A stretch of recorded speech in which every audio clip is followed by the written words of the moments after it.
చిట్ట చివరిగా ఆఖరికి నిన్ను కూడా ఉస్మానియా యూనివర్సిటీలోకి వచ్చి దొంగతనంగా నిన్ను తీసుకొని వచ్చి బండ్లపైన ఓయూ బిడ్డలు తీసుకొని వచ్చిందంటే ఇదే సోషల్ మీడియా ఉందన్న. దయచేసి మీరు మీ మూలాలను మర్చిపోకండి అన్న.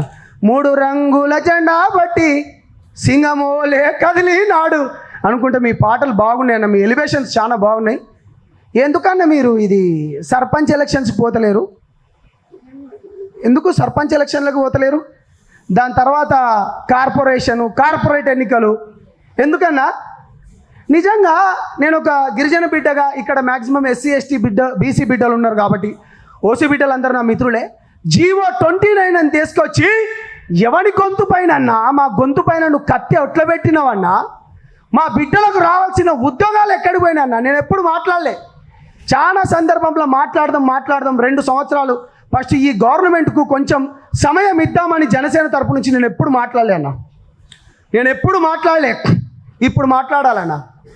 వచ్చుడుతోనే ప్రగతి గోడలు బద్దలు కొట్టినావు.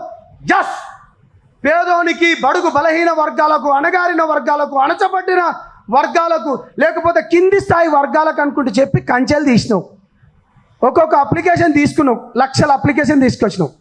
నేను మిమ్మల్ని అడుగుతున్నా, మీ గురించి కొట్లాడిన ఒక బిడ్డగా నేను మిమ్మల్ని అడుగుతున్నా, ఆ లక్షల అప్లికేషన్లు ఎన్ని సక్రమమైనవి అది చెప్పగలుగుతారా?